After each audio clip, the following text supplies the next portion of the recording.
Bismillah, alhamdulillah, wa syukurana billah. La haula wa la quwata illa billahil aliyil azim. Allahumma sholli wa sallim ala sayyidina Muhammad wa ala ali sayyidina Muhammad. Rabbi shrah li sadri wa yassir li amri wahlul 'uqdatam min lisani yafqahu qawli. Amma ba'd. Yang kami hormati Bu Anita selaku guru penggerak, calon guru penggerak, karena masih proses belum dilantik menjadi guru penggerak Pak Bu, jadi masih calon, sampai nanti dilantik baru menjadi guru penggerak.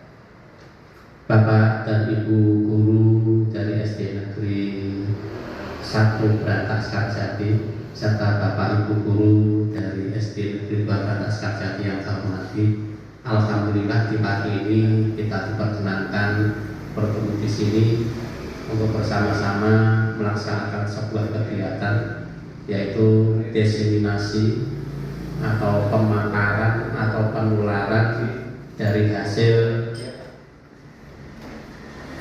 kegiatan calon guru penggerak yang dilakukan oleh Ibu Anita Rahmawati. Hari ini kita nanti akan berbicara tentang budaya positif.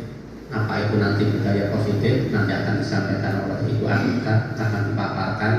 Mudah-mudahan nanti bermanfaat untuk kita semuanya, terutama bagi para guru-guru muda ini, agar nanti dalam menyampaikan pembelajaran, dalam melaksanakan kinerjanya sebagai guru akan menjadi lebih baik.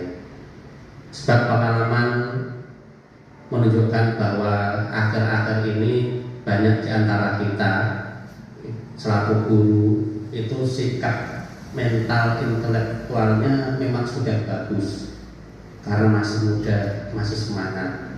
Tapi sikap kependidikannya inilah yang perlu kita gali.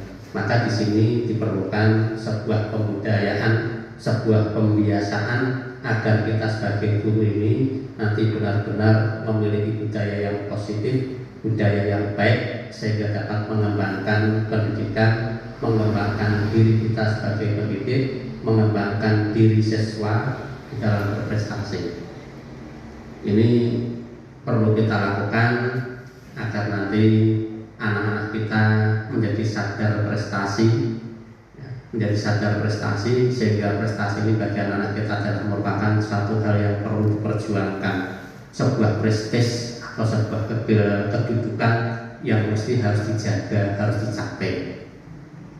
Ini nanti mudah-mudahan bagi Bapak dan Ibu yang lain bisa mengikuti, bisa melaksanakan apa yang akan dipaparkan oleh Ibu Anita Rahmawati nanti.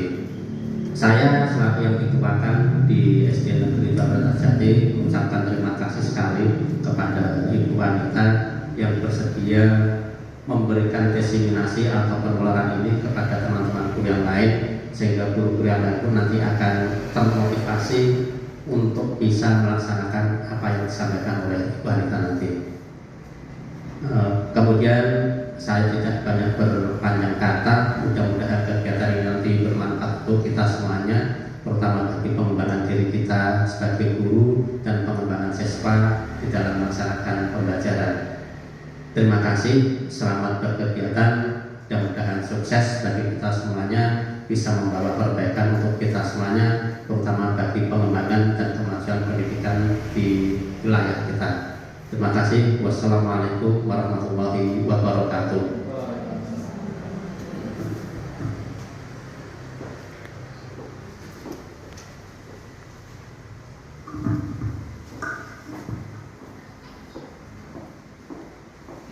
Terima kasih atas dukungan dan motivasi dari Bapak Kepala Sekolah saya.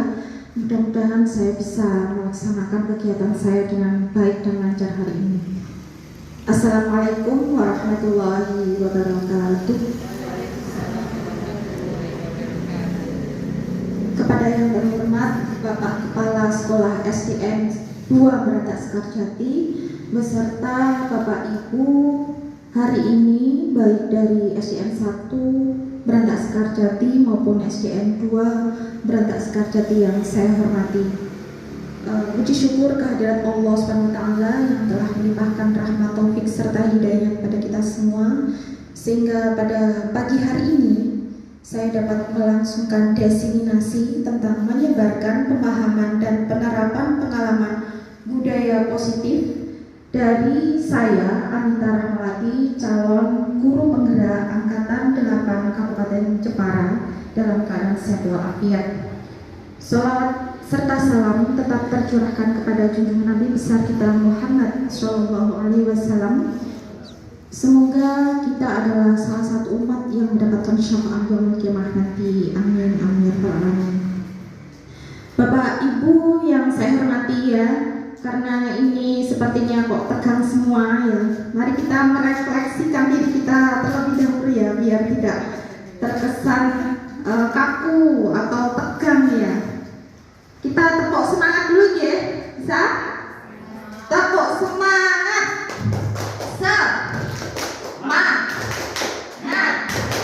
Semangat. Kita ulangi ya. Tepuk semangat. Semangat.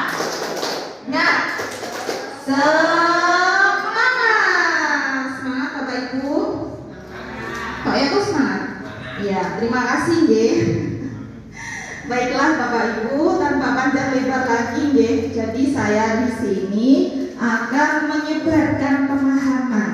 Jadi ilmu saya di modul 1.4 guru penggerak ya, yakni tentang budaya positif. Nanti ilmunya akan saya tularkan kepada panjenengan ya.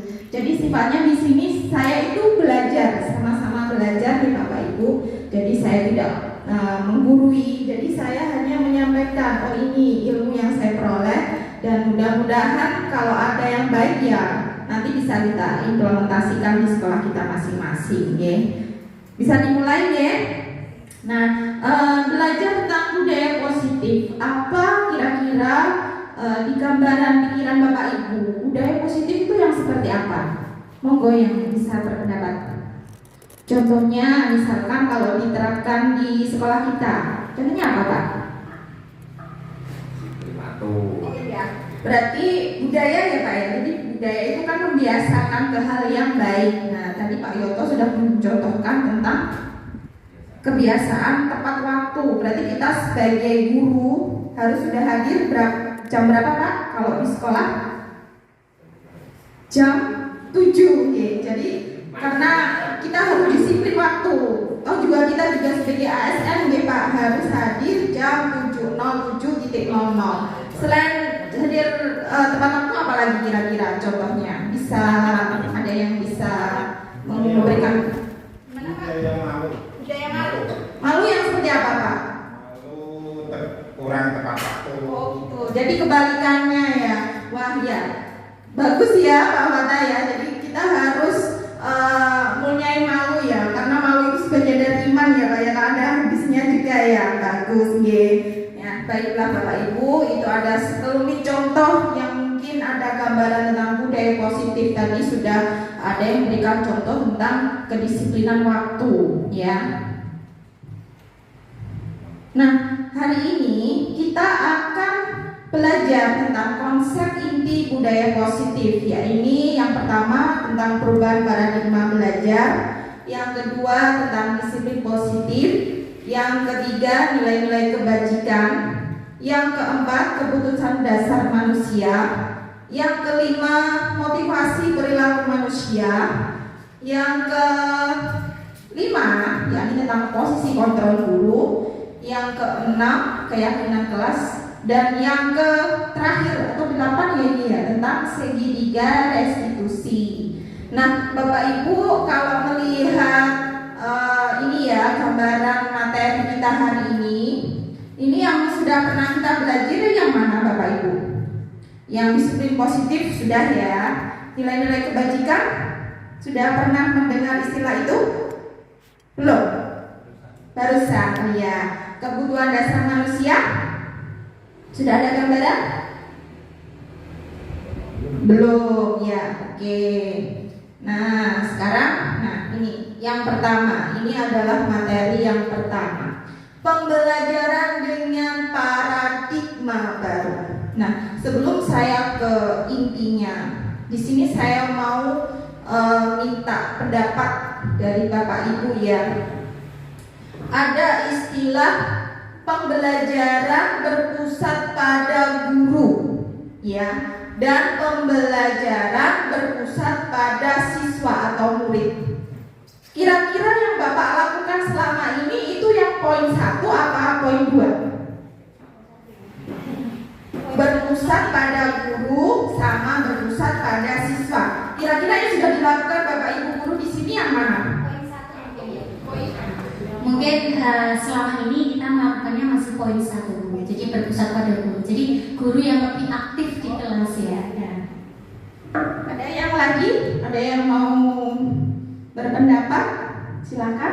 Ada yang bisa, murid juga bisa, nggak apa-apa. Bu Yuni aja yang ngajar. Ini kan nggak guru-guru juga. Ayo silakan. Siapa?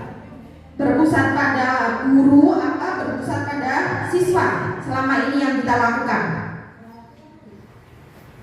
Gimana Pak?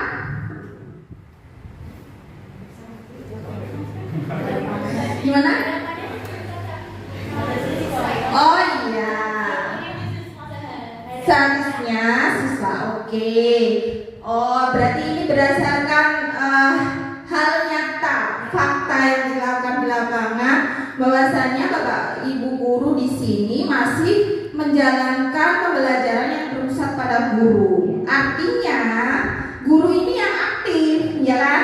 Jadi siswanya yang pasif, begitu kan? Nah, ini adalah pandangan yang harus kita rubah, bukan salah, tapi rubah ya. Nggak apa-apa, karena kita tahunya sekarang, ya kita harus berubah sedikit demi sedikit. Nanti ada ilmunya, gitu. Jadi Bapak Ibu dalam kurikulum merdeka atau kita mengenal apa ya, pembelajaran berdiferensiasi. Pernah mendengar seperti itu?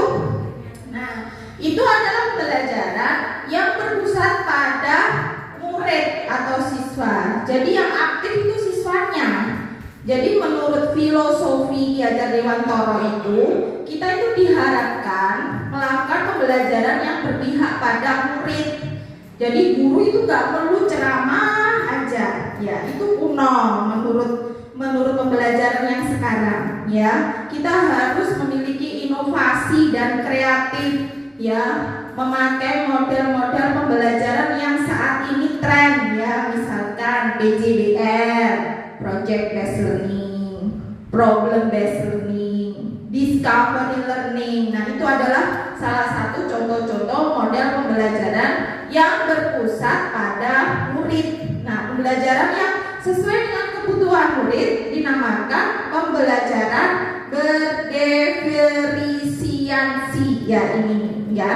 Jadi pembelajaran dengan paradigma baru merupakan pembelajaran yang dirancang berdasarkan prinsip pembelajaran berdiferensiasi, sehingga para peserta didik belajar sesuai kebutuhannya berdasarkan tahap perkembangan sesuai teori psikologi modern untuk mewajibkan profil pelajar Pancasila. Jadi setiap sekolah di sini sekarang dianjurkan harus bisa mencapai profil pelajar Pancasila. Sudah pernah mendengar istilah itu ya?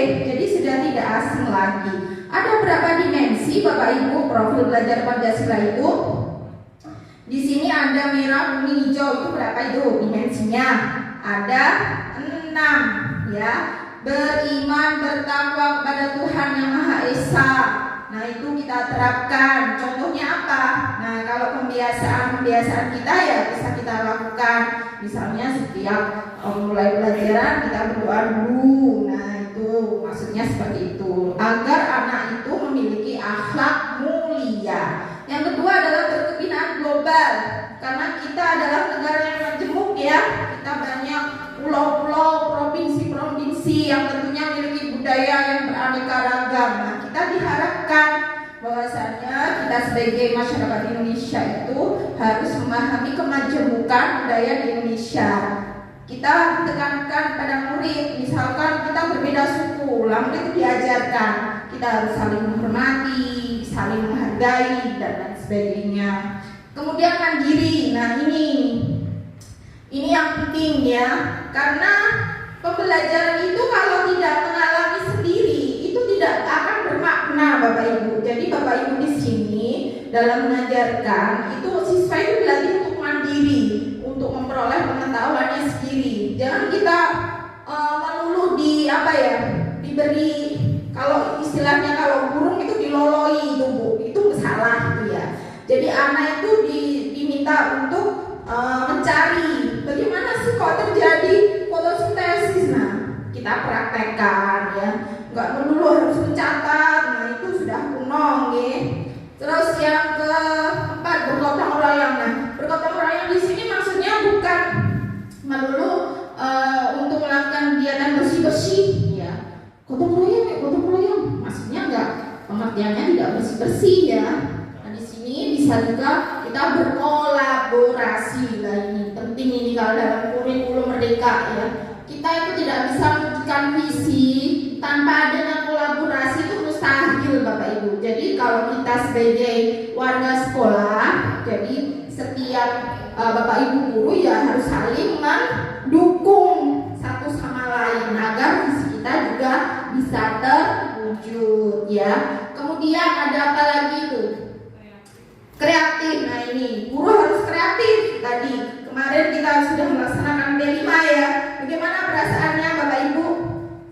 Kemarin sudah menghasilkan apa ini? Produk anak-anak ini banyak sekali ya. Dan itu pengalaman tahun pertama buat kita ya. Jadi ibaratnya adalah hal yang baru, tapi bisa dikembangkan untuk berikutnya ya. Karena di sini juga mengasah kreativitas kita sebagai guru, anak-anak juga ikut kreatif juga ya. Dan yang terakhir ini adalah bernalar kritis. Nah, bernalar kritis. Jadi kita diharapkan untuk kritis menanggapi persoalan-persoalan yang kekinian sekarang ya. Jadi anak itu berpendapat sekarang itu boleh ya. Nggak harus guru yang berpendapat, siswa itu juga boleh ya.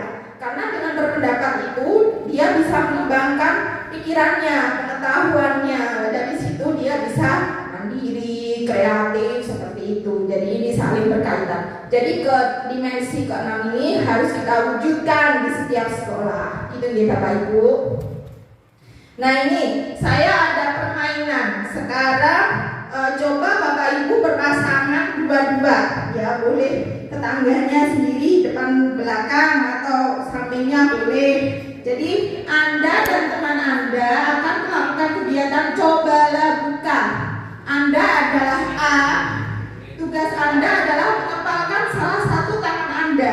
Jadi Bapak ada yang mengepalkan tangan seperti ini, dan Anda disuruh membayangkan bahwa Anda menyimpan sesuatu yang berharga di dalam kepala tangan. Bisa dibayangkan ya. Nah, ini temannya sebelah ya. Anda perlu menjaga benda tersebut sekuat tenaga Anda karena begitu pentingnya untuk kehidupan Anda. Tugas rekan Anda adalah mencoba dengan segala cara untuk membuka kepala tangan Anda. Teman Anda B boleh membujuk, menghati, mengintimidasi, memarahi, menggoda, menggelitik, bahkan menawari Anda uang agar Anda bersedia membuka kepala tangan Anda. Coba sekarang Anda bayangkan Anda memegang apa, terus sebelahnya itu merayu. Ya buka no, kita kayak gitu. Seperti itu, sampai terbuka. Bisa enggak kira-kira seperti itu? Monggo dipraktekkan. Yuk, silakan.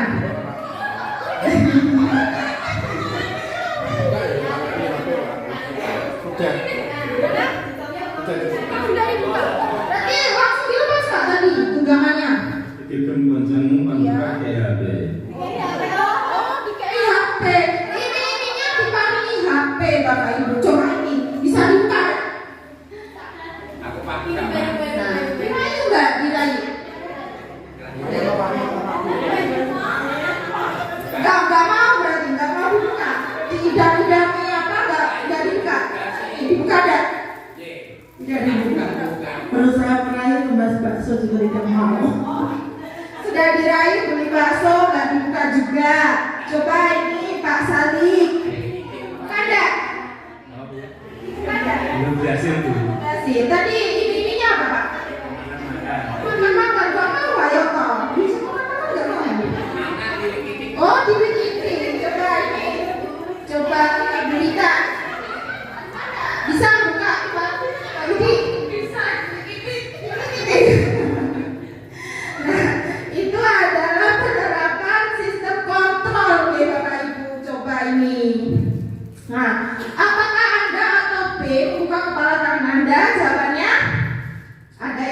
bisa, ada yang tidak.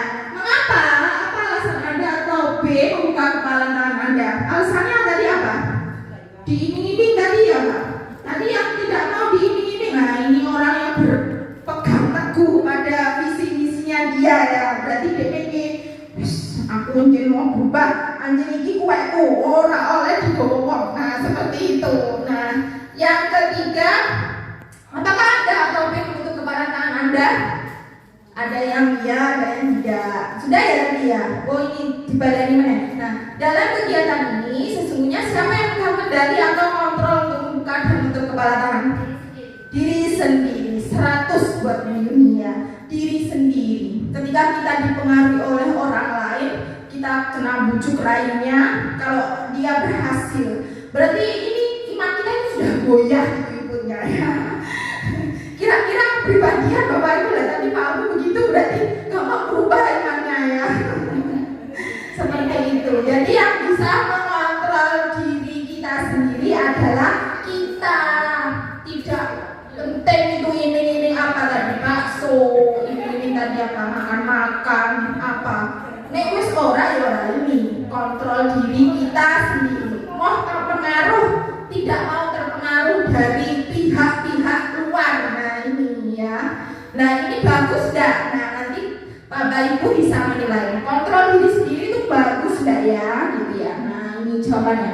Siapa yang mengontrol? Jawabannya untuk kita sendiri yang memegang kontrol atas kepala tangan kita. Apakah kita membuka atau tutup kepala tangan kita itu tergantung pada diri kita masing-masing sesuai dengan kebutuhan dasar kita saat ini. Nah ini kontrol diri kita sendiri. Berarti itu dari dalam apa luar Bapak Ibu? Dari dalam ya, bukan dari luar. Nah lanjut. Nah ini miskonsepsi tentang teori kontrol. Jadi pandangan kita miskonsepsi itu ibaratnya salah kaprah ya. Ibaratnya itu salah kaprah tentang teori kontrol. Ilusi guru mengontrol murid. Nah, kok nanti ya kalau murid saya tak suruh diam, dia pasti akan diam. Iya, diam. Tapi ketika Bapak Ibu guru di luar kelas misalkan ada kegiatan ke kantor, apakah murid Bapak Ibu akan diam? Nah, itu ilusi. Berarti kayak apa ya? Berarti masih harus perlu dirubah itu mindset itu lah. Itu ilusi ya. Yang kedua, ilusi bahwa kritik dan membuat rasa bersalah mampu menguatkan karakter. Coba kita cari contoh. Misalkan mencuri, misalkan ya ada anak delalah punya karakter itu sering mencuri. Misalkan Bapak Ibu tegur, kamu kalau mencuri lagi nanti tak bawa ke kantor polisi. Nah kira-kira anak SD kalau diberitahu seperti itu bagaimana? Takut gak? Takut. Tapi kan ya nanti kembali lagi ya, karena itu dari luar, jadi kita nggak bisa kontrol. Karena setiap hari ya pasti anak itu kan ya berkumpulnya tidak hanya dengan kita loh, pasti dengan misalkan ya keluarganya di rumah atau di luar dengan teman-temannya. Jadi itu nggak penting, berarti ilusi, bukan dari diri sendiri. Jadi guru itu nggak bisa seperti itu. Ilusi bahwa semua permainan positif, efektif dan bermanfaat. Wah, kamu pintar ya anaknya ya. Wah, pasti kamu rajin belajar. Iya, dia itu senang ketika diberi penghargaan seperti senang. Tapi untuk 1 minggu, 1 bulan belum tentu dia akan seperti itu lagi. Jadi itu hanya ilusi. Nah ini ilusi bahwa orang dewasa berhak memaksa. Nah itu tadi dipaksa ya. Kamu nanti jadi polisi, kamu nanti jadi dokter. Nah itu nggak bisa, ya. Ilusi. Jadi nggak semena-mena orang dewasa itu berkuasa, ya Bapak Ibu. Jadi harus ada kontrol ini. Anak kalau nggak berminat, ya wes nggak berminat. Tanpa kita paksa pun ya jadi nggak berminat ya sudah. Dan kita itu tidak boleh memaksa.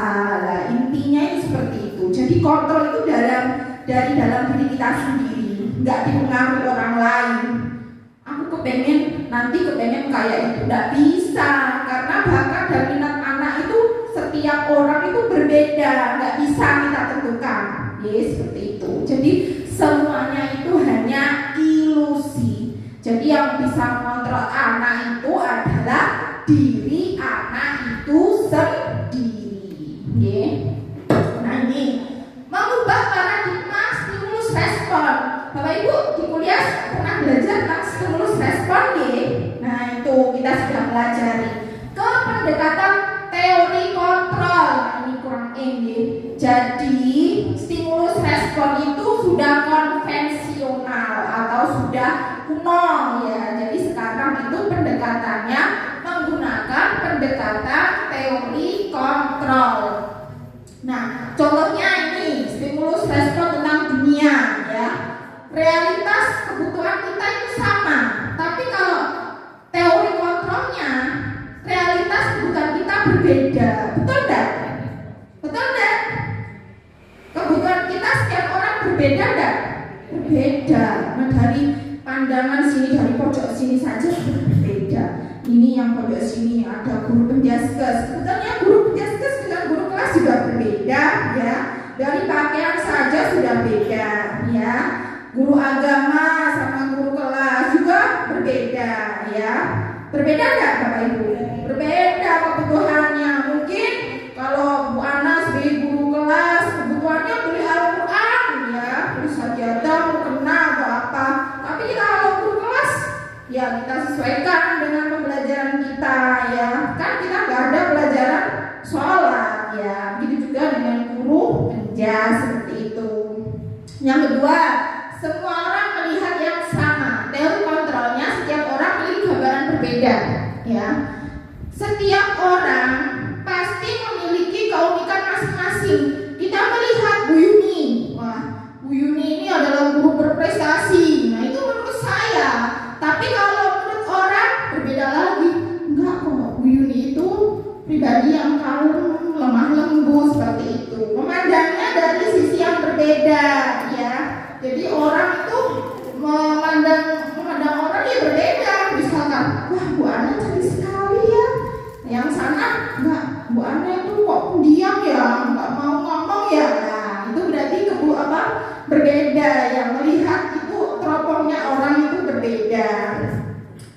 Sekarang stimulus tentang kita mencoba mengubah orang agar berpandangan sama dengan kita. Nah kalau teori kontrol nggak bisa, nggak boleh ya seperti itu. Terus perilaku buruk dilihat sebagai suatu kesalahan. Nah, jadi orang berbuat salah itu belum tentu salah Bapak Ibu. Pasti dia itu memiliki alasan ya. Meskipun orang itu perbuatannya tercela. Meskipun ada anak yang berbuat salah, misalkan mengambil buku anak misalkan. Nah itu ada alasannya Bapak Ibu. Kita jangan mendoktrin anak itu. Kamu ini kenapa kamu mencuri buku temanmu? Nah itu nggak boleh seperti itu. Jadi kita harus selidiki dulu. Kenapa kok dia berbuat seperti itu? Jadi untuk menghakimi anak itu nggak boleh. Nah kita sebagai guru itu nggak boleh ngomong seperti itu. Dan pasti itu akan membekas. Dia menganggap itu sebagai manusia yang gagal. Kasihan deh. Kasihan Bapak Ibu ya. Suatu saat nanti dia itu pasti ingat kuning SMA, SMP.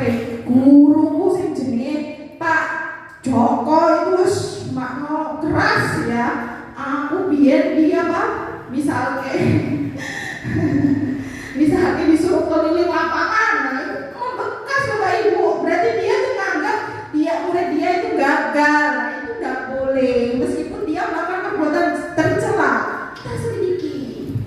Belum tentu perbuatan yang dilakukan itu salah ya. Jadi pernah mendengar itu ya solusi win-win ya. Jadi guru itu benar, siswa juga benar. Nggak melulu guru benar, siswa salah. Nah itu pandangan yang konvensional, yang kuno ya. Jadi kita selidiki dulu. Kok kenapa ya dia mencuri ya? Oh ternyata setelah komunikasi, ternyata dia mencuri itu karena memang orang tuanya nggak punya, nggak ada yang menghormati lah. Itu terus akhirnya iba kan kita. Nah, kita sedikit dulu, nggak boleh langsung jret, itu nggak boleh Bapak Ibu. Nah seperti itu. Nah sekarang kita ke materi yang kedua. Tadi disiplin positif. Nah, kalau bicara tentang disiplin, kaitannya tentang apa Bapak Ibu? Kira-kira tentang aturan. Nah, aturan yang kita akan langgar nanti akan diberi sanksi. Betul nggak? Kita selama ini seperti itu, Ge. Jadi aturan itu kalau dilanggar pasti kita berikan sanksi. Nah, disiplin itu apa? Disiplin berasal dari kata disiplina yang artinya belajar. Nah, ternyata bukan peraturan artinya. Disiplin itu sebenarnya artinya belajar ya. Disiplin mengacu pada disiplin diri yang memiliki tanggung jawab terhadap apa yang dilakukannya berdasarkan nilai-nilai yang diyakini. Jadi disiplin positif merupakan salah satu cara penerapan disiplin yang bertujuan untuk menumbuhkan kesadaran serta memberdayakan peserta didik tanpa imbalan penghargaan, reward atau ancaman atau hukuman. Misalkan ya, saya ingin datang ke sekolah jam 7. Wah, biar saya kepala sekolah, aku tak berangkat sebelum jam 7 setiap hari. Pulangku nanti yang paling carry-pol. Nah, berarti dia itu tujuannya tidak kontrol diri kita dari intrinsik tadi, karena dia ada embel-embel dia disenangi kepala sekolah. Nah, itu yang enggak kekal ibaratnya, pasti nanti berubah ya. Pun yang kepala sekolah ganti, wah matai ora koyo ngono meneh gitu ya. Nah, maksudnya begitu. Jadi disiplin positif ini harus dari unsur intrinsik dari kontrol diri kita sendiri. Kalau tidak begitu ya berarti kita belum termasuk umat yang memiliki disiplin positif ya Bapak Ibu. Nah, sebagai pendidik, tujuan kita adalah menciptakan peserta didik yang memiliki disiplin diri sehingga mereka berperilaku mengacu kepada nilai-nilai kebajikan universal dan memiliki motivasi intrinsik dalam perubahan perilaku ke arah yang lebih baik. Jadi disiplin ini nantinya mengacu pada nilai-nilai kebajikan. Apa itu nilai-nilai kebajikan? Nanti kita belajar pada berikutnya. Nah, ini jadi istilah nilai-nilai kebajikan ya. Jadi apa sih nilai-nilai kebajikan itu?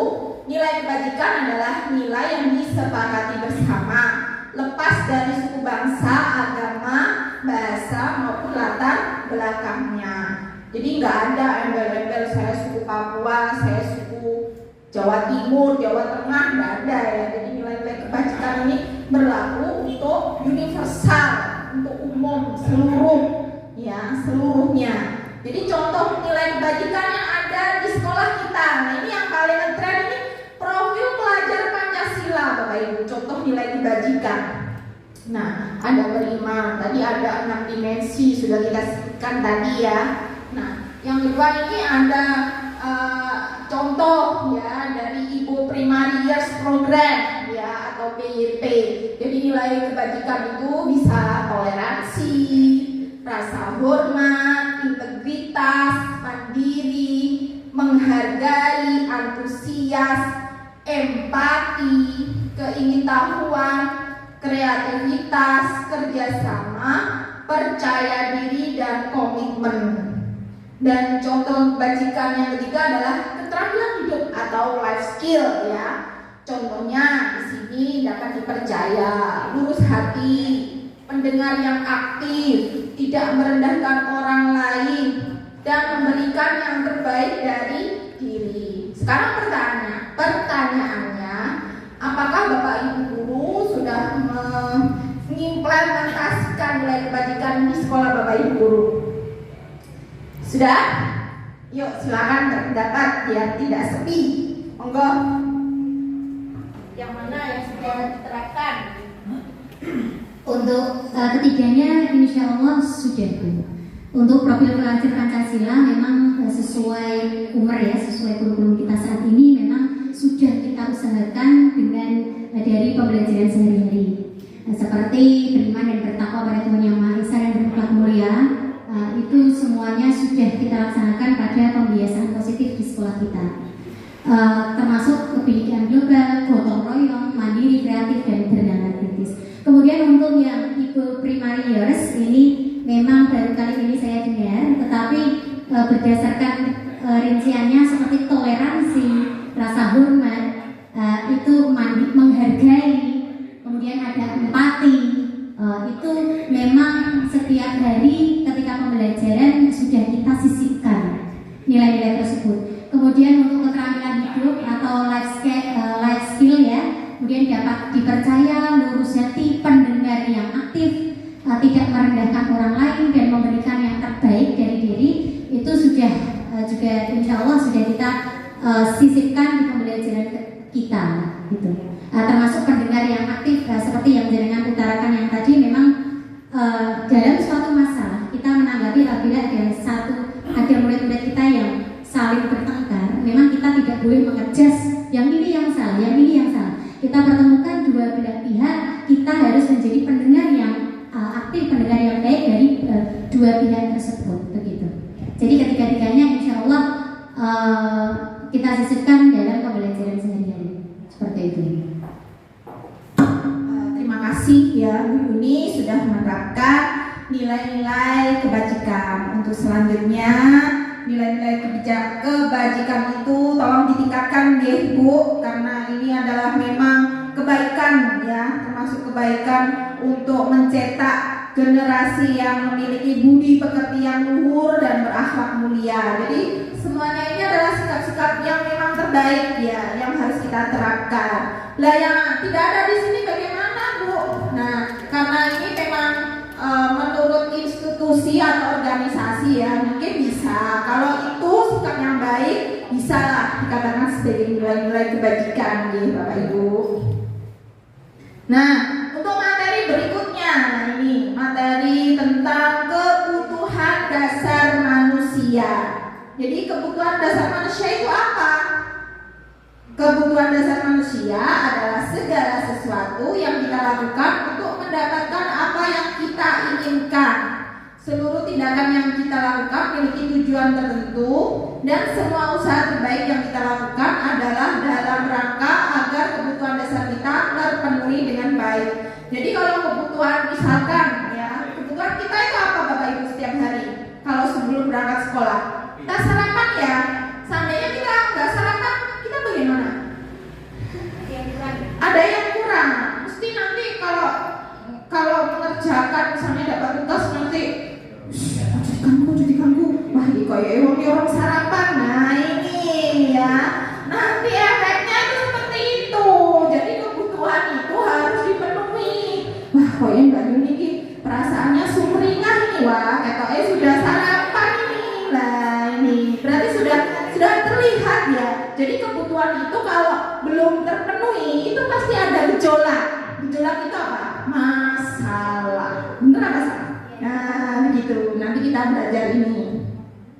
Nah, 5 kebutuhan dasar manusia. Nah, ada 5 ternyata Bapak Ibu. Yang pertama bertahan hidup, ya, makanan. Penting nggak? Penting. Kalau nggak makan ya mati ya nanti ya. Pakaian, tempat tinggal, keamanan, kesehatan. Nah, kalau ada anak loyo di kelas kelihatannya kok ngantuk, ditanya, berarti dia itu belum memenuhi kebutuhannya. Kenapa nak? Kamu kok ngantuk aja di kelas ini? Saya belum makan Bu. Nah, menimbulkan masalah toh. Nah, berarti dia ini kebutuhannya kurang, harus kita penuhi ya. Besok kalau berangkat sekolah sarapan dulu ya. Nah, setidaknya seperti itu ya. Yang kedua, kasih sayang dan rasa diterima, pedulikan. Nah, ini termasuk sikap baik ya. Tapi kalau nggak dipenuhi juga masalah juga ya. Misalkan dia itu kepengen terlihat tampil ya, tapi nggak ada yang peduli. Terus dia bagaimana perasaannya? Perasaannya bagaimana? Kecewa. Kok nggak ada ya sing konco aku lo padahal sudah api, tapi kok nggak dikonco. Nah, ini masalah, berarti dia itu kurang kasih sayangnya ya. Jadi ini termasuk masalah juga. Nah, ini kebutuhan penguasaan harga diri, keinginan untuk dianggap, memimpin, berprestasi, diakui, didengar, ya.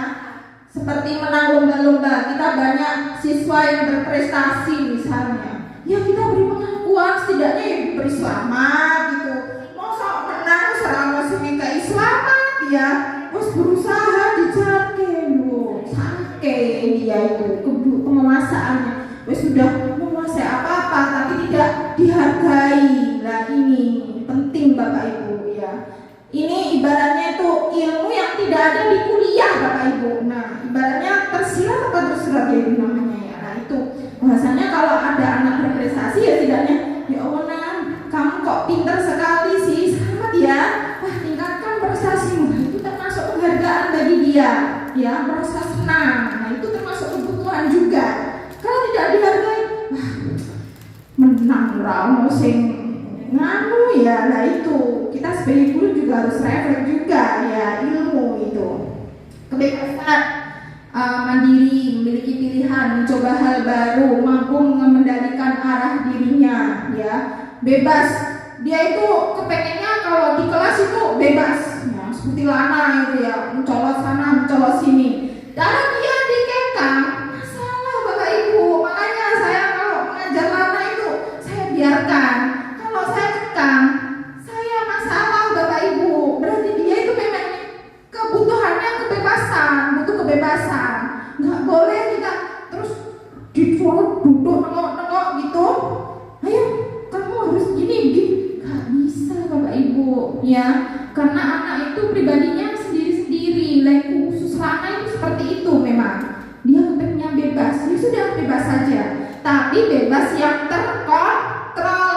Jangan nggak dipedulikan. Ada saatnya ketika dia sudah lega hatinya, kita undang, kita panggil. Ayo Nan, ditulis ini. Nah, perasaannya bahagia. Sudah bebas, nggak ada yang kasihan gitu ya. Yang terakhir adalah kesenangan, bermain humor, antusiasme, tertawa. Kita juga butuh tertawa Bapak Ibu. Kalau ada murid kita yang tertawa, jangan diseneni ya, jangan dimarahi karena kebutuhannya dia mengekspresikan kesenangannya dengan tertawa ya. Kita butuh tertawa enggak kira-kira? Butuh ya, karena untuk mengungkapkan emosi kita bahwa kita itu bahagia. Ojo mau ketawa diseneni, ojo yuk. Nah jangan ya. Jadi kita itu mulai membuka pikiran kita itu luas ya, jangan kaku. Nah nanti kalau panjenengan luas tuh, murid-muridnya itu akan cuin tapol sama Bapak Ibu. Bener gak gambarannya seperti itu? Jangan mendoktrin anak nggih, intinya seperti itu. Lanjut.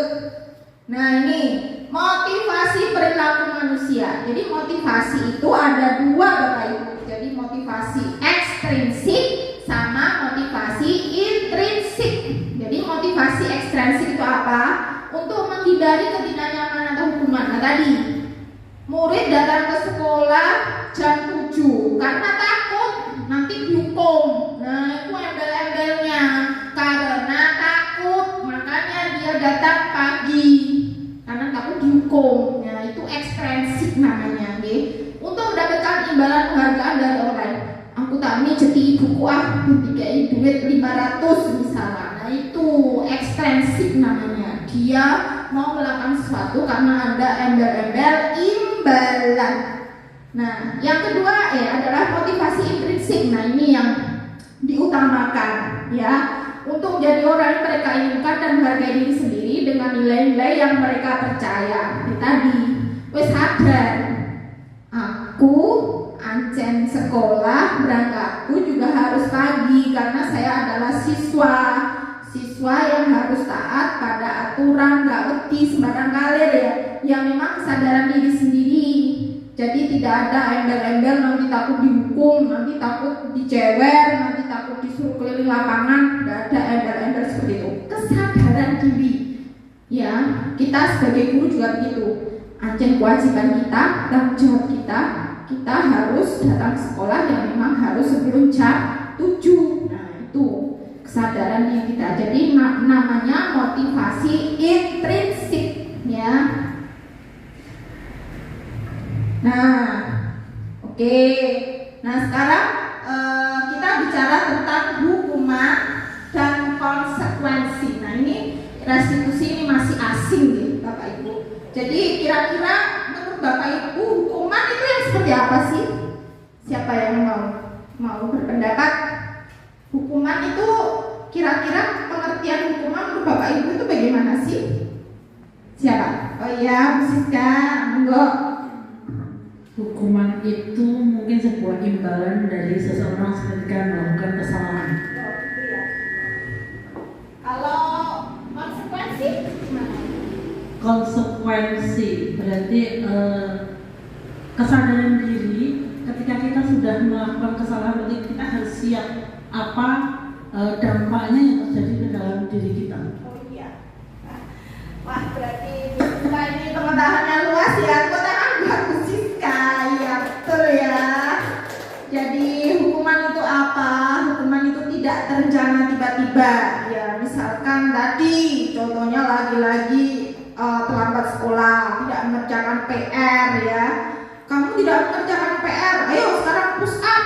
Nah, berarti kan dia spontan ya, tidak direncanakan. Karena hati gurunya sudah kesal ini dari dalam dirinya, tidak terima kalau anak didiknya itu tidak patuh pada dia, terus dihukum. Jadi ibaratnya itu secara tiba-tiba langsung ujuk-ujuk ya. Murid tidak tahu apa yang terjadi atau tidak dilibatkan, tidak ada kesepakatan maksudnya. Nanti kalau kamu tak hukum loh. Nah itu kalau hukuman tidak seperti itu, makna langsung jelas gitu Bapak Ibu.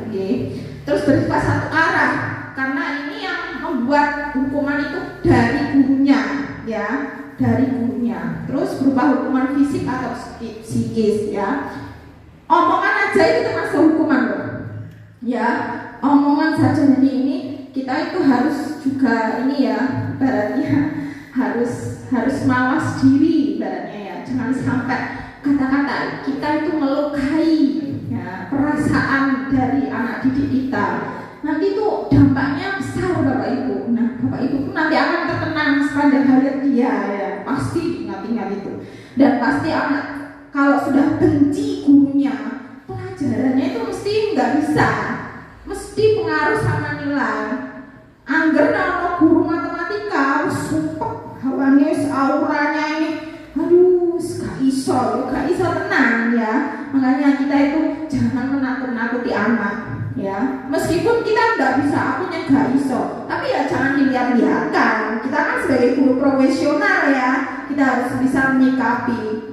Tupeh gurune gak iso terus murid-muridnya didendeni, nggak boleh ya. Nah, konsekuensi. Apa itu konsekuensi? Konsekuensi itu terencana atau disepakati sesuai peraturan. Nah, contohnya anak-anak, nanti kamu kalau tidak mengerjakan PR konsekuensinya apa? Nah, jadi dua arah kesepakatan antara guru dan siswa.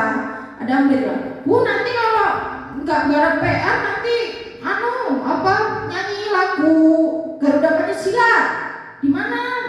Di lapangan sana Bu, biar terkenal. Nah itu kesepakatan, berarti dia itu konsekuensi. Nah kira-kira kalau dibandingkan hukuman dengan konsekuensi menurut Bapak Ibu, ya bagus mana ya? Konsekuensi. Nah konsekuensi ya. Nah ini yang dua, murid tetap dibuat tidak nyaman. Tetap tidak nyaman. Berarti kalau guru itu sudah memberikan konsekuensi, berarti dia itu sudah mendoktrin anak itu sebagai anak yang gagal. Aku dicap guruku, aku jarene murid yang nakal, itu ya kuat jadinya sing dihukum bocah anjen kuwi wae nggih Bapak Ibu. Nah ini sikap guru selalu monitor murid. Nah ini kelihatannya kita itu yang tengah-tengah ya, kita yang tengah-tengah nih, betul apa salah? Nah tapi ini nggak boleh sebenarnya ya, meskipun konsekuensi itu ya kita hindarilah ya kalau kepepet nggak apa-apa, tapi kalau bisa anak itu jangan diberikan hukuman atau konsekuensi. Lah apa Bu untuk membuat murid jerah? Ini obatnya namanya restitusi. Nah obatnya itu restitusi, jadi tingkatannya yang paling rendah itu hukuman, konsekuensi, kemudian restitusi. Apa itu restitusi? Proses menciptakan kondisi bagi murid untuk memperbaiki kesalahan. Nah, di sini anak itu ditanya, komunikasikan. Kamu kok sering nggak ngerti PR itu kenapa tenang? Kamu kok setiap hari seperti itu? Nah, itu jenisnya restitusi. Jadi tidak mendoktrin anak itu salah. Bisa jadi anak berbuat salah itu ada tujuannya tadi. Misalkan di rumahnya itu, saya itu nggak koper Bu, di rumah itu saya itu disuruh jualan. Nah, kan dia ada alasannya ya. Nanti setelah komunikasi kita bicarakan, terus kita temukan solusi. Nah, solusi itu bukan dari diri kita, dari anak tersebut sendiri. Nah, terus ini gimana? Kamu kan sebagai siswa harusnya kamu wajib menjalankan kewajibanmu sebagai pelajar, yaitu belajar. Kamu harusnya mengerjakan PR begitu. Iya Bu, iya tindakan saya salah. Nah, itu harus keluar dari mulut siswa itu sendiri, jangan kita. Nah, itu namanya restitusi. Jadi kita itu mengobatinya itu seperti itu, bercakap-cakap. Pinang, nanti kamu, nah dia lah itu restitusi, ya. Sudah ada gambaran ya? Nah, ini ya, ini juga penting ya. 5 posisi kontrol guru. Nah, di sini tuh ada 5. Ada penghukum, ada teman, ada pembuat merasa bersalah, pemantau, dan manajer, Bapak Ibu. Coba Bapak Ibu perhatikan posisi kontrol yang ada di layar ini. Kira-kira posisi kontrol Bapak Ibu yang mana? Yang mana? Teman? Bapak penghukum? Kalau penghukum berarti Bapak Ibu hobinya hukum gitu loh maksudnya. Gimana? Ayo, siapa? Kamu yang mana kamu? Yang hukum, yang macam. Oh, teman juga ya. Jujur kalau saya itu teman biasanya ya. Jadi anak itu memang saya posisikan sebagai teman. Jadi ya terus kayak koncone dewi tapi dalam aturan ya. Kalau Bu Yuni yang mana posisi kontrolnya? Teman sama Ya. pemantau sih mengamati setiap hari. Iya. Manajer bagus ya. Berarti ibaratnya itu dia sudah memposisikan berbagai macam posisi kontrol ya. Terus bagaimana sih pengertian dari penghukum membuat rasa bersalah dan lain sebagainya? Coba kita lihat. Contoh ya, di sini ada kasus siswa tidak memakai atribut lengkap saat upacara bendera. Pernah menemui Bapak Ibu? Sering. Coba ini hormat pada bendera selama 1 jam. Kira-kira ini posisi kontrolnya? Coba. Oh, ini 2 dulu. Berapa kali Ibu Bapak harus memberitahu kamu selalu saja mengecewakan Ibu Bapak. Nah, kita lihat posisi kontrolnya. Oh iya, betul, mendukung ya. Kira-kira yang kedua apa? Ini masih materi, coba. Membuat merasa bersalah. Berapa kali sih Bapak ini sudah memberitahu kamu selalu saja mengecewakan Bapak. Nah, ini mendoktrin anak juga nggak boleh sebenarnya ya. Soalnya dia sudah membuat anak itu gagal gitu loh ya. Jadi ini tidak boleh sebenarnya Bapak Ibu. Coba yang kedua. Nah, ini ayo dong ikuti aturan sekolah. Tolong bantu Ibu Bapak ya, sekali ini saja. Ya sudah, tidak apa-apa. Lain kali jangan sampai berubah seperti ini lagi ya. Nah, ini posisi kontrolnya. Sebentar. Kamu sudah melanggar peraturan sekolah. Kamu tahu konsekuensinya. Setelah upacara kamu beli atributnya ke koperasi dan jangan diulangi lagi. Nah, betul teman. Yang ini pemantau ya. Dan yang terakhir adalah apakah kamu tahu kesalahanmu? Kira-kira bagaimana kamu memperbaiki kesalahanmu? Lah, ini posisi kontrol ya, manajer. Kira-kira Bapak Ibu posisi kontrol yang terbaik bagi kita untuk kita terapkan itu yang mana? Manajer 100 ya. Bapak Ibu ya, tadi sudah kita belajar tentang posisi kontrol. Jadi posisi yang seharusnya kita terapkan itu yang manajer ya. Entah itu kita aku orang kepala sekolah misalkan gitu. Jangan memikir seperti itu karena kita punya penduduk sendiri kalau di kelas. Kita sebagai ibaratnya sebagai ketuanya lah. Kita yang memimpin absen, ya kita yang menyelesaikan. Nah ini posisi yang terbaik, posisi kontrol yang terbaik sebagai guru adalah yang dianjurkan sebagai manajer. Bapak Ibu, ini kata-katanya seperti ini. Apakah kamu tahu kesalahanmu? Nah, kira-kira bagaimana kamu perbaiki kesalahanmu? Nah, seperti itu, ya. Nah, gimana Bapak Ibu, sudah ada nyantol-nyantol sedikit ya?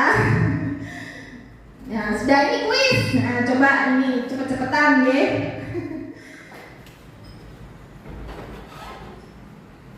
Saya kecewa sekali dengan kamu.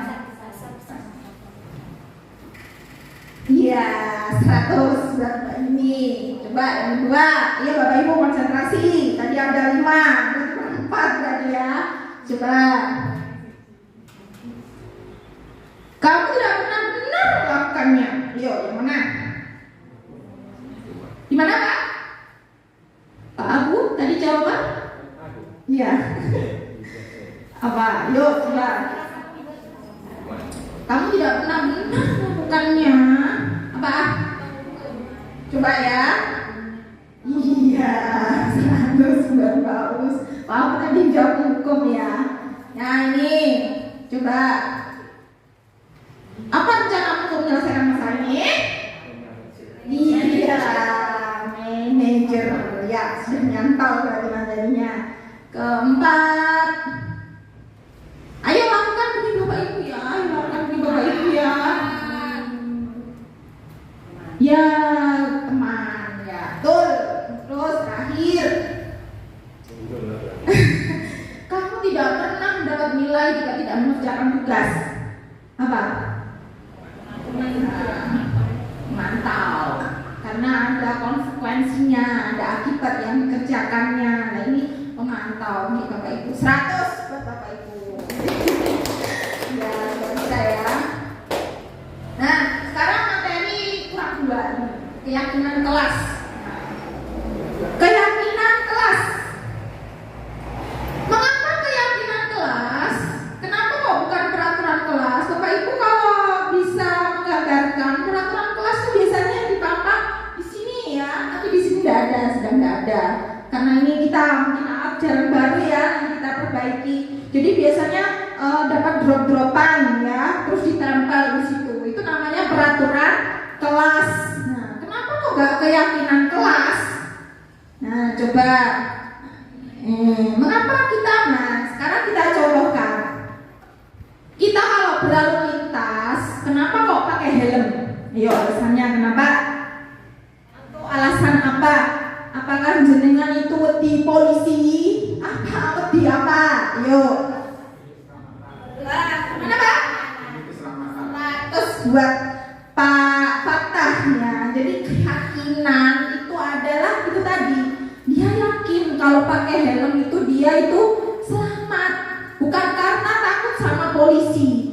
Kalau memang peraturan kalau berlalu lintas itu karena harus wajib memakai helm. Kalau tidak pakai helm ditilang, begitu toh takutnya. Nah, kalau keyakinan kelas itu karena dia itu sadar pakai helm itu penting untuk keselamatan. Nah, kira-kira keyakinan kelas sama peraturan kelas berarti bagus yang mana, Bapak Ibu? Nah, betul. Keyakinan kelas itu disepakati, ya. Kita tahu hal-hal yang positif. Kita sudah sadar bahwa itu penting. Nah, itu namanya keyakinan kelas. Peraturan kelas, kalau peraturan kelas itu dibuat secara sepihak, tidak peduli dia itu. Pokoknya kamu harus begini. Nah, itu nggak boleh, ya. Ternyata kita buat peraturan kelas itu lebih baiknya kita membuat keyakinan kelas. Kita harus membuatnya itu dari hati ke hati, ya Bapak Ibu ya. Mengapa kita kok helm semua ya ini ya? Masker. Nah, coba pakai masker itu alasannya kenapa? Kesehatan. Karena keyakinan kita bahwa kalau kita memakai masker itu kita itu tidak tertular virus-virus ya. Nah, seperti itu. Jadi bukan aturan masuk rumah sakit harus pakai masker. Nah, kita nggak berpikir seperti itu. Kalau kita yakin, kita tuh sadar bahwa memakai masker itu penting karena untuk kesehatan kita sendiri, bukan untuk peraturan itu. Maksudnya begitu. Nah, ini adalah contoh keyakinan kelas Bapak Ibu. Jadi keyakinan kelas itu bukan dicetak dengan banner terus dengan apa seperti ini bukan. Jadi keyakinan kelas itu hal yang kita sepakati.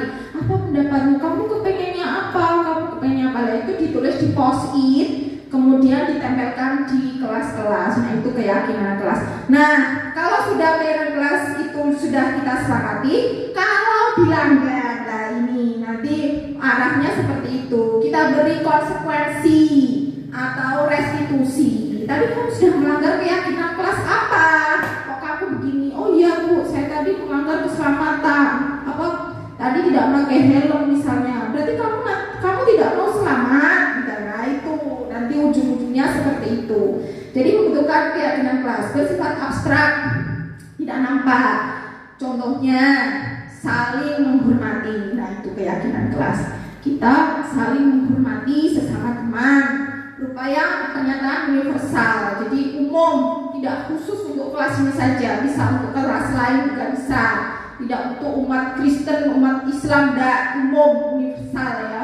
Dibuat dalam pernyataan positif, tidak boleh ada kata-kata jangan buang sampah sembarangan, itu tidak boleh. Keyakinan kelas tidak boleh kata-kata yang negatif. Kata-kata negatif ya jangan, dilarang, terus apa lagi tidak. Tidak boleh memakai kata-kata seperti itu kalau keyakinan kelas. Sedikit saja agar mudah diingat. Tadi menjaga kesehatan, mencuci tangan, itu aja ya. Sesuai dengan kondisi kelas dan warga sekolah yang dibenarkan saat membuat keyakinan kelas. Yuk lanjut. Nah ini yang terakhir ya Bapak Ibu. Masih semangat? Belum ngantuk ya? Nah, segitiga restitusi. Nah, ini yang paling penting dari sederetan tadi ya Bapak Ibu. Jadi segitiga restitusi itu apa? Jadi segitiga restitusi ini adalah suatu proses dialog yang dijalankan oleh guru agar dapat menghasilkan murid yang mandiri dan bertanggung jawab ya. Nah, segitiga restitusi itu ada 3 tahapannya. Yang pertama ini menstabilkan identitas ya. Nanti ada contohnya Bapak Ibu, nanti saya contohkan. Yang kedua adalah validasi tindakan yang salah. Dan yang ketiga adalah menanyakan keyakinan ya. Apa itu menstabilkan identitas? Jadi menstabilkan identitas itu adalah berdasarkan prinsip membuat kesalahan adalah bagian dari proses pembelajaran. Jadi salah itu juga belajar Bapak Ibu ya. Kalau nggak salah berarti dia itu nggak niteni ya. Oh iya dari kesalahan ini saya begini, saya akan begini. Nah itu belajar berarti. Nah contoh kata-katanya apa? Berbuat salah itu wajar ya.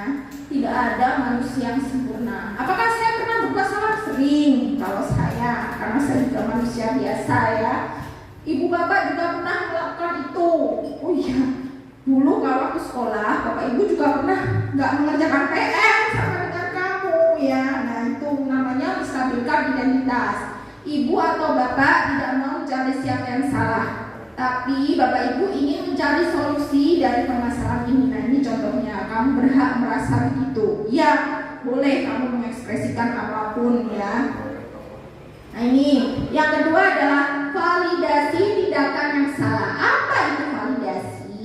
Berdasarkan prinsip setiap perilaku berupaya memenuhi suatu kebutuhan tertentu. Nah, contoh kata-katanya apa? Jadi segitiga restitusi ini isinya dialog 2 arah Bapak Ibu. Jangan berbagai arah, tidak boleh, tidak dianjurkan. Kalau ada murid yang sering dipanggil, jangan diseneni di depan umum, ini tidak boleh. Jadi kita ibaratnya itu kalau di SD gak ada guru BK ya. Nah, kita memberikan bimbingan secara terpisah dengan anak-anak yang tidak bersalah. Misalnya kita panggil secara berdua ini, 2 arah saja, jangan berbagai arah ya. Karena nanti akan membuat mental anak itu jatuh ya, kasihan. Kalau sudah salah, teman-temannya tahu, nah itu gak boleh kita hindari Bapak Ibu. Nah kata-katanya seperti apa? Kamu pasti punya alasan kenapa melakukan hal itu ya. Padahal kamu bisa melakukan yang lebih buruk dari ini ya. Kamu patut bangga karena telah melindungi sesuatu yang penting buatmu.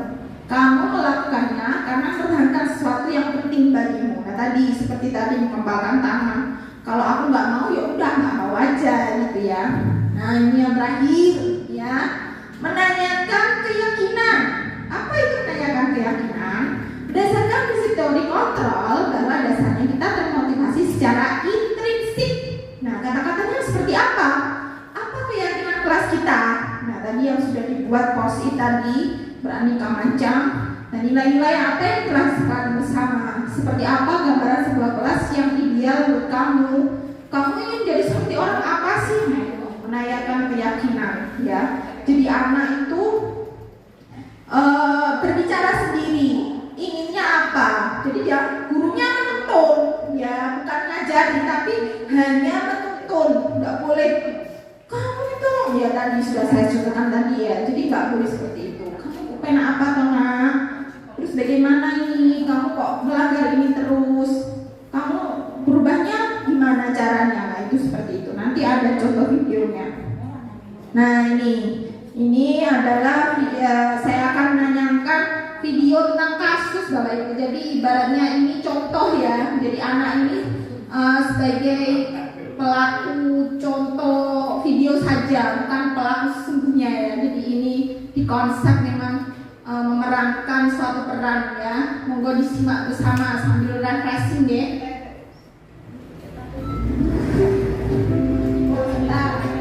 Tidak terlihat. Oke, bentar. Laptopnya sudah panas. Ya.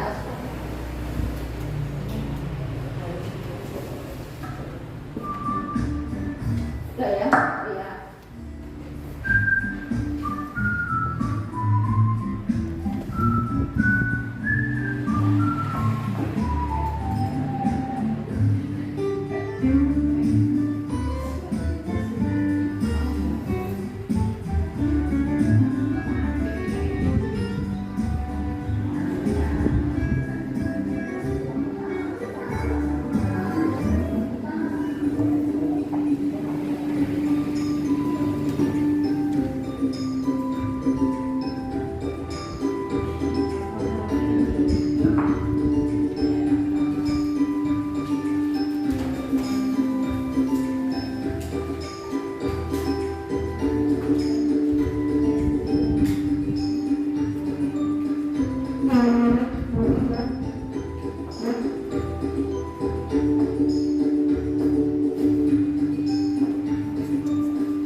Olivia tidak terima pekerjaannya, selalu dicontek oleh temannya. Ia marah dan ia tidak dapat menahan emosi. Ini percakapan dan seterusnya.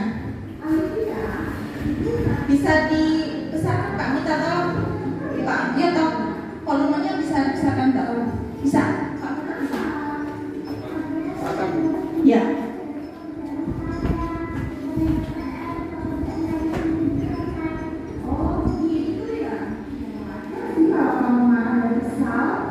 Jika itu ada di posisi kamu, saya juga pasti akan mendapatkan yang sama. Iya, betul. Lalu, apa yang tadi kamu katakan sama saya? Saya marah dulu. Saya marah dan sampai saya tidak berani saya memberitahunya. Oh, begitu. Pasti kamu berbuat seperti itu ada alasannya ya? Iya, betul. Masa saya diam saja? Saya sudah menjelaskan saya supaya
segitiga restitusinya seperti ini.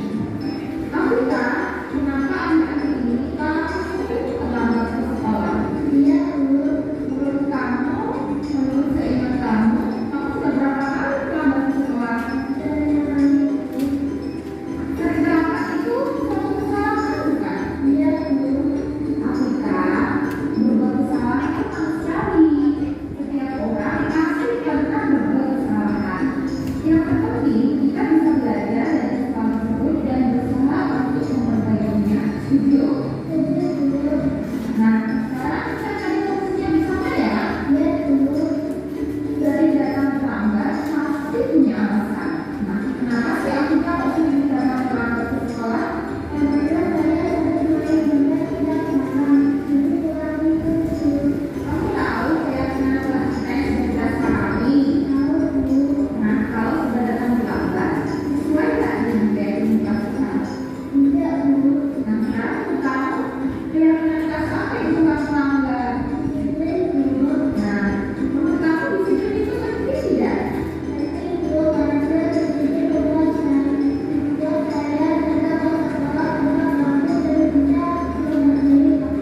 Betul sekali. Jadi disiplin itu menghargai waktu itu penting dan sangat bermanfaat untuk kita.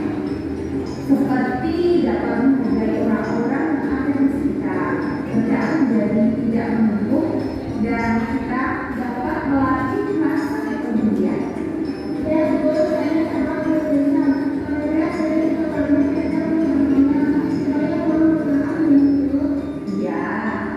Afrika, kami mencintai semua wanita, yaitu kamu sudah meminta maaf.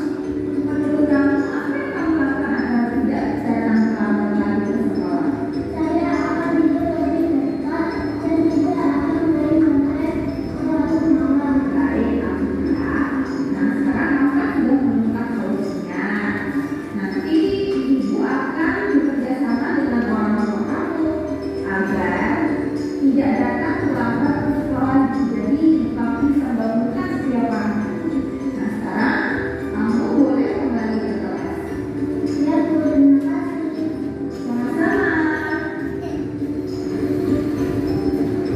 Assalamualaikum warahmatullahi wabarakatuh. Nama saya Afrika Sarah Putri, kelas 5 SD 2 Beranda Sarjati. Terima kasih Bu Guru, saya senang sekali belajar diskusi dengan Bu Guru untuk menemukan solusi kesalahan yang saya lakukan.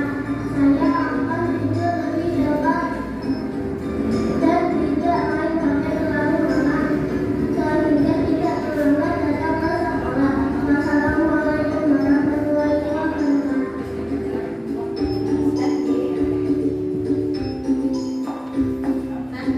Kira-kira kalau kita menjadi guru seperti itu, mungkin di sekolah kita itu nggak ada anak nakal gitu, Bapak Ibu ya. Kita itu sabar, dikira mungkin anak-anak itu semuanya itu mencintai diri kita, ya. Nggak ada permusuhan, nggak ada tukaran seperti itu. Kita kira-kira masuk nggak ini kalau kita terapkan ini? Bagaimana? Ada yang bisa mengasih pendapat mungkin? Siapa? Ya, silakan. Ya, setelah menyimak video tadi Bu, jadi sangat luar biasa menurut saya. Jadi ketika anak melakukan kesalahan, memang kita seperti yang Angelina tadi sampaikan ya, tetap memang kita tidak boleh ngejudge kesalahannya. Memang kita cari solusinya bersama biar anak sendiri dari dalam diri anak sendiri itu sadar kesalahannya seperti apa, kemudian solusinya juga dia sendiri yang menyampaikan. Jadi dengan kesadaran seperti itu, insya Allah kedepannya dia tidak akan mengulangi lagi. Begitu. Jadi bukan dari kitanya, tetapi dari dianya. Jadi kesadaran dari diri anak itu sangat penting. Sekian. Itu ya, Bapak Ibu. Ya, mungkin ada dari bapak-bapak mungkin. Yuk, Pak Bu. Tanya boleh? Oh iya, boleh. Kan itu tadi yang disampaikan oleh Bu Yuni ya. Anak mencari solusi, anak mencari kesalahannya apa dan solusinya apa.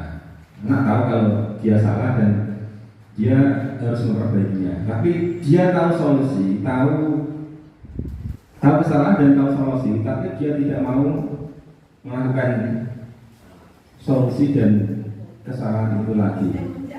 Iya, terus yang dilakukan apa lagi? Iya, di sini saya menjawab Pak Abu ya. Nah, kalau ada kasus ya, misalkan anak seperti itu tadi contohnya anak itu terlambat sekolah dan mengerjakan PR terus dicontek itu. Nah, kalau dia tuh sudah punya solusi dan dia itu sudah tahu tapi tidak mau menjalankan, nah ini peran dari seorang guru Pak ya. Jadi kita itu memantau juga. Kalau misalkan dia melakukan lagi kan kita konseling lagi Pak. Nah kita balik lagi. Loh tadi kemarin kamu sudah sepakati toh. Kemarin kamu sudah menyepakati bahwa tidak akan mengulanginya lagi. Kenapa kamu tidak melakukannya? Nah kita konseling lagi Bapak Ibu, kembali lagi segitiga restitusi, menstabilkan tadi yang 1, 2, 3 seperti itu. Ya memang kita harus sabar ya. Pasti kalau dia melanggar kan dihukum lagi Bapak Ibu. Ya toh, bener apa salah? Kita gali lagi dengan restitusi seperti itu Pak Abu. Jadi balik lagi, ya memang sih ya, apalagi kita guru SD ya, kita itu guru yang dasar ibaratnya gitu. Ya kita harus berbesar hatilah Bapak Ibu. Memang tujuan kita ya memang mendidik anak ya.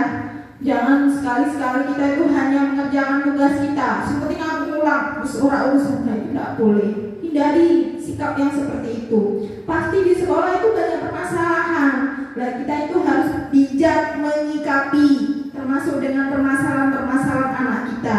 Karena kita itu dianggap istimewa Bapak Ibu. Ya, kita itu tidak hanya guru kelas saja. Kita itu juga guru akhlak juga. Kita juga guru konseling juga, ya guru bimbingan, bisa ini, harus bisa itu. Nah ini tugas kita ya Bapak Ibu ya. Ya mudah-mudahan ya kita legowo ya. Kita hanya jangan mementingkan diri sendiri, karena kita sudah ibaratnya sudah menjadi guru, apalagi guru profesional ya. Ya mau nggak mau ya harus kita harus tangani, nggak boleh kalau kita membiarkan seperti itu. Wah itu untuk muridku, jangan seperti itu, hindari yang seperti itu. Mungkin ada yang lain, Pak Abu sudah ya, itu oh iya, Pak Yudi. Iya tidak ada batasnya. Kita gali, berarti solusinya salah gitu. Iya tak sabar itu, makanya kita itu harus besar hati Bapak Ibu ya, kita harus sabar gitu ya. Nanti amalnya itu barokahnya itu di belakang ya, nggak wujud barang atau apa. Mungkin kesuksesan Bapak Ibu, misalkan dengan kesehatan, kenikmatan dan lain sebagainya. Monggo Pak Yudi Kuncoro. Terima kasih waktunya. Mau tanya ya Bu, itu kan tadi ada realnya di sekolah kan banyak sekali masalah dari anak-anak. Ada yang karakternya menurun, ada yang karakternya juga dikandani terus masuk, tapi ada juga yang dablek Bu. Ini misalnya contoh yang dablek Bu, dia ada kesalahan, sudah diberitahu kan kalau dihukum kan tadi dari penjelasan itu katanya terlalu apa gitu ya, mengejas anak atau nanti membuat misalnya dengan kata-kata juga berpengaruh pada kondisi psikologi dari anak. Terus solusinya dari itu tadi adalah segitiga restitusi ya Bu, seperti berbincang-bincang dengan teman sendiri. Itu kalau kita nanti berhadapan dengan anak yang dableknya bukan main, pasti ada ya Bu, di satu sekolah itu pasti ada. Misalnya sudah diberitahu dia ngeyel dan tidak sadar akan kesalahannya, itu langkah kita bagaimana ya Bu? Apa dengan menghukum atau dengan yang lain? Monggo Ibu. Hukumnya kapan mesti Bapak? Iya, intinya itu kita sebagai guru itu nggak boleh hukum Pak, bener gitu ya. Tapi kalau anaknya sudah parah gimana Ibu? Maksudnya begitu toh? Ya, kalau anaknya sudah parah, ya kita itu berarti kurang sabar tadi ya. Berarti Pak Yudi ini kurang ahli. Maksudnya kita itu kurang mendalami peran kita itu sebagai pembimbing. Kalau di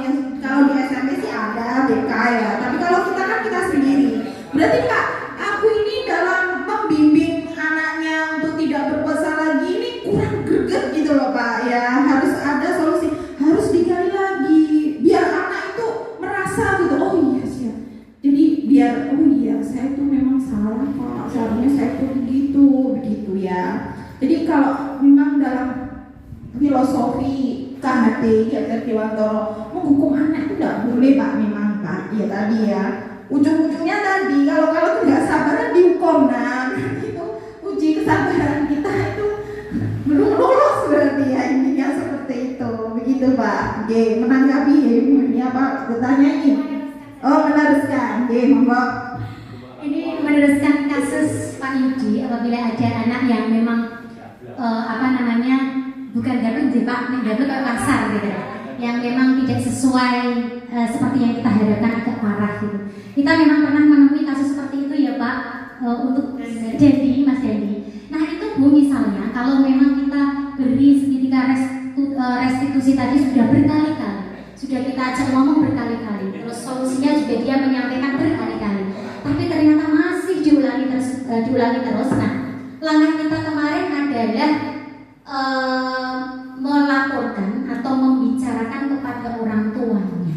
Nah, itu ketika orang tuanya dipanggil ke sekolahan, itu pertanyaan saya, apakah hal tersebut bisa menjatuhkan mental si anak? Padahal tujuannya kita adalah karena memang berbagai cara sudah tidak ada solusinya, kita terpaksa menghadirkan orang tua untuk bekerja sama orang tua. Jadi di rumah supaya orang tuanya juga mau memberinya. Nah, itu bagaimana? Gitu? Apakah itu juga akan menjatuhkan mental si anak tadi? Begitu. Oke, terima kasih Bu Yuni. Berarti ini Bu Yuni ini menambahin masalah lagi ya. Iya, baik, saya akan menjawab menurut versi saya ya. Ya mungkin begini Bu Yuni sama Pak Yudi ya, ketika anak itu sudah memang terlalu parah sekali dan guru itu sudah angkat tangan, ibaratnya seperti itu. Ya memang ya, kita itu nggak hidup sendiri ya Bapak Ibu ya. Kalau kita memang kurang mampu mengatasi masalah, bisa kita berkolaborasi dengan teman kita dulu dalam lingkungan sekolah. Minimal kita harus berdiskusi dengan kepala sekolah ya, yang utamanya seperti itu. Kita berdiskusi dengan kepala sekolah kita, Bapak, saya sudah tidak sanggup ini mengatasi anak ini, bagaimana? Nah, ketika kepala sekolah memang sudah tidak sanggup lagi, lah itu berarti anak ini istimewa Bapak Ibu ya, memang dia itu istimewa. Jadi anak ada yang diciptakan seperti itu tuh juga ada. Berarti ya kita harus sabar tadi ya, diulangi lagi. Kalau kolaborasi dengan orang tua boleh. Tidak, saya tidak menjatuhkan mental anak, karena dalam posisi itu ibu guru dan pak guru ini menyelesaikan masalahnya itu tidak di depan umum, ya. Kita panggil secara empat mata, sharing berdua. Nah itu nggak apa-apa. Kita dudukkan berdua. Ada guru, ada orang tua, ada anak, ya. Ini nggak apa-apa. Tapi kalau misalnya kita umumkan, karena dia keliru, saya datangkan, nah ini jangan, bukan guru yang baik seperti itu ya. Jadi kalau menurut saya boleh, tidak akan menjatuhkan mental anak. Mungkin dengan itu orang tua juga sadar bahwasanya kalau tanggung jawab di rumah kan orang tua juga. Jadi orang tua diharapkan bisa menyadarkan sesuai dengan kesalahan yang dibuat anak tersebut seperti itu. Jadi menurut saya fine aja gitu ya. Jadi ibaratnya win-win solution. Seperti itu. Mungkin seperti itu Pak. Menurut lagi, ada lagi? Ya, saja. Jadi ya sabar ada batasnya ya Pak ya. Kita manusia biasa, betul. Saya juga sabar itu ada batasnya Bapak Ibu ya. Kalau saya itu sudah mencapai klimaks loh, jangan-jangannya ya. Nggak apa-apa, itu wajar, manusiawi. Makanya dari itu kita itu butuh kesenangan. Butuh seperti ini, kolaborasi. Kalau ada apa-apa, kita bincang-bincang yang santai. Jangan dipendam sendiri, Bapak Ibu ya. Kita itu di sini tuh ada teman yang siap menerima, menampung itu. Gak apa-apa. Kalau menurut saya kalau punya teman seperti itu malah senang, Bapak Ibu. Malah saya, bicara nih bagaimana kita pecahkan masalah bersama. Jangan isin, tidak boleh isin ya. Kalau isin jangan pendam, jangan stres dewe ya, nggak apa-apa. Seperti itu. Sudah. Mungkin Pak Yono? Sudah. Ya. Iya. Terima kasih ya Bapak Ibu karena ternyata menarik ya tentang